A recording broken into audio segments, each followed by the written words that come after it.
दोस्तों, किसी भी बिजनेस को शुरू करने से ज़्यादा उसको बाजार में बनाए रखना सबसे ज़्यादा मुश्किल होता है। और कोई भी बिजनेस व्यक्ति को आसमान की ऊंचाइयों पर भी बैठा सकता है, तो वही बिजनेस उसको कर्ज के बोझ के तले दबाकर आत्महत्या करने पर भी मजबूर कर सकता है। और ऐसा ही उदाहरण कुछ हमारे सामने आया था। देश के मशहूर कॉफ़ी ब्रांड सीसीडी यानी कि कैफी कॉफ़ी डे, कैसे उनके मालिक ने कर्ज के बोझ के तले दबकर आत्महत्या कर ली थी। और सभी को लग रहा था कि उनकी आत्महत्या करने के बाद अब कैफी कॉफ़ी डे पूरी तरह से ख़त्म हो जाएगा। लेकिन फिर उसके बाद उनकी पत्नी ने कंपनी को संभालकर कर्ज के बोझ से कैसे मुक्ति दिलाई और कैसे वापस से कैफी कॉफ़ी डे को वापस से खड़ा किया, जानेंगे आज की इस वीडियो में। अगर आप हमारे चैनल पर नए हैं तो हमारी इस छोटी सी यूट्यूब फैमिली के साथ जुड़कर इसको और भी बड़ा करें, जिससे कि हम आपके लिए ऐसी ही रियल बिजनेस केस स्टडीज़ लगातार लाते रहें। दोस्तों, ये कहानी है साउथ के रहने वाले वीजी सिद्धार्थ की। वीजी सिद्धार्थ पढ़ाई लिखाई में काफ़ी अच्छे थे और उन्होंने अपनी पढ़ाई पूरी करने के बाद कोई बिजनेस करने का सोचा, लेकिन उनके पिता नहीं चाहते थे कि वो कोई बिजनेस करें। वो चाहते थे कि वीजी सिद्धार्थ कोई अच्छी सी नौकरी करें और अपनी जीवन बिताएं। लेकिन वीजी सिद्धार्थ को बिजनेस ही करना था, इसीलिए उनके पिता ने उनको बिजनेस करने के लिए शुरुआत में 7 लाख रुपये दिए।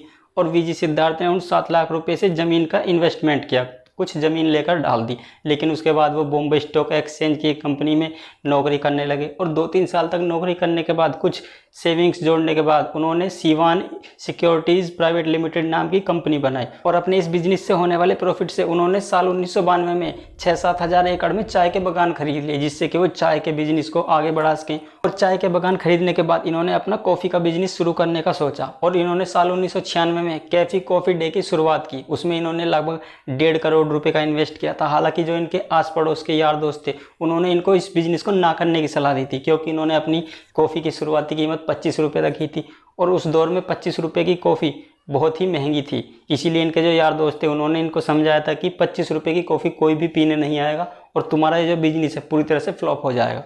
लेकिन वीजी सिद्धार्थ काफ़ी रिसर्च करने के बाद, क्योंकि वो विदेशों में भी जाते थे और वो वहाँ पर उन चीज़ों को देखते थे, इसीलिए उन्होंने अपने कैफी कॉफ़ी डे खोलकर उसमें बैठने की अच्छे से अरेंजमेंट किया और लोगों को फ्री में वाईफाई देना भी शुरू किया, जिससे लोग आकर वहाँ पर फ्री में वाईफाई की सुविधा भी ले सकते थे, आराम से बैठ सकते थे और 25 रुपये की कॉफ़ी आराम से एंजॉय कर सकते थे।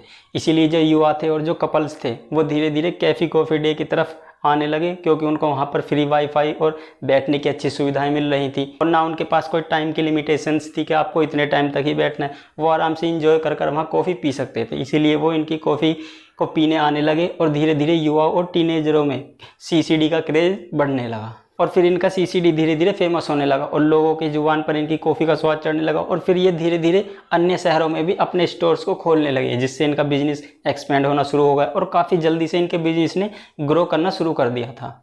और साल 2000 तक कंपनी ने काफ़ी प्रॉफिट गेन भी किया और इनकी कंपनी धीरे धीरे एक बहुत बड़ा ब्रांड बन चुकी थी। लेकिन फिर जैसे ही इनके हाथ में पैसा आया, फिर इन्होंने अपनी किस्मत को आजमाना शुरू किया और वीजी सिद्धार्थ ने दूसरे बिजनेस में भी काफ़ी पैसा इन्वेस्टमेंट किया, जहां पर उन्होंने रियल एस्टेट सेक्टर में और लॉजिस्टिक्स सेक्टर में भी काफ़ी सारा पैसा इन्वेस्ट कर उन बिजनेस में भी हाथ आजमाया। लेकिन जो दोनों नए बिजनेस खोले थे उनमें इनको काफ़ी ज़्यादा नुकसान हुआ और इनकी कंपनी पर काफ़ी सारा कर्ज का बोझ चढ़ गया। और फिर दूसरी तरफ सीसीडी से भी इनको काफ़ी लॉसेस होने लगे, वहाँ पर भी प्रॉफिट नहीं हो रहा था और जो इन्होंने प्रोजेक्ट शुरू किए थे वहाँ पर भी काफ़ी लॉस हुआ था। तो ओवरऑल कंपनी को चलाने के लिए फिर इनके पास पैसा ही नहीं बचा और उन्होंने फिर कंपनियों से लोन लेना शुरू किया, बैंकों से लोन लेना शुरू किया और कंपनी पर धीरे धीरे कर्ज और भी बढ़ता चला गया।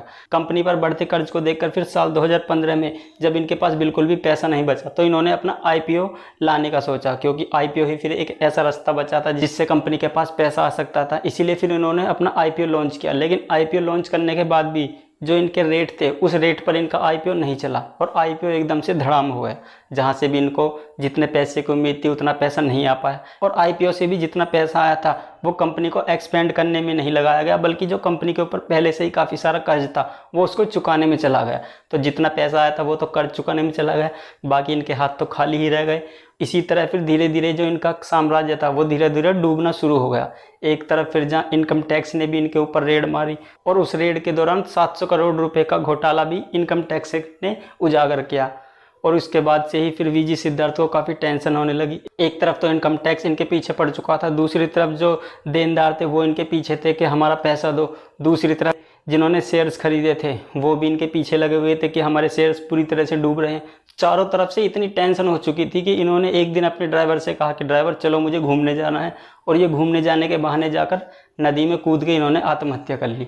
आत्महत्या करने के बाद कंपनी पर लगभग 7,000 करोड़ का कर्ज था उस वक्त तक, और फिर सभी को लगा कि 7,000 करोड़ के कर्ज के तले दबी सीसीडी अब पूरी तरह से खत्म हो जाएगी। लेकिन फिर कंपनी को वापस से उठाने का बीड़ा उठाया सीवी सिद्धार्थ की पत्नी मालविका हेगड़े ने।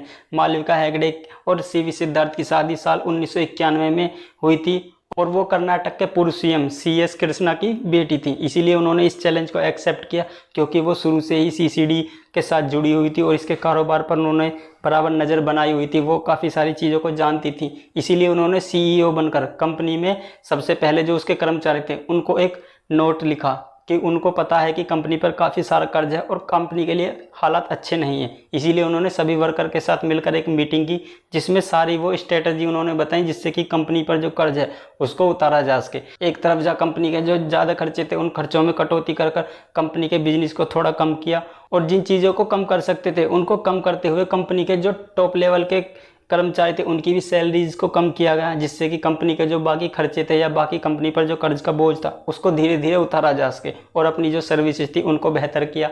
और ब्लैक स्टोन और बड़ी बड़ी क्रेडिट कंपनियों के साथ भी एग्रीमेंट किया, जिससे इनको खूब सारा इन्वेस्टमेंट मिला, और धीरे धीरे इन्होंने कंपनी को वापस से प्रॉफिटेबल बनाने की कोशिश की। और इसी का नतीजा है कि कंपनी का जो कर्ज था वो आज लगभग काफ़ी सारा उतर चुका है। हालांकि अभी भी इनके पास काफ़ी सारा कर्ज है, जो लगभग 437 करोड़ का अभी भी बकाया कर्ज है। लेकिन धीरे धीरे अगर इनकी यही परफॉर्मेंस रही तो धीरे धीरे ये कर्ज भी ये उतार देंगे। तो इसीलिए हालांकि अभी तक कंपनी पूरी तरह से प्रॉफिट में नहीं आ पाई है, लेकिन जैसी इनकी कंडीशन है और जिस हिसाब से चल रहे हैं, जल्द ही कंपनी प्रॉफिट में आ जाएगी और वापस से वही पुराना CCD वापस से देखने को मिलेगा। तो दोस्तों, आज की CCD की स्टोरी में इतना ही। वीडियो कैसी लगी कमेंट में अपनी राय ज़रूर दें, और thanks for your valuable time.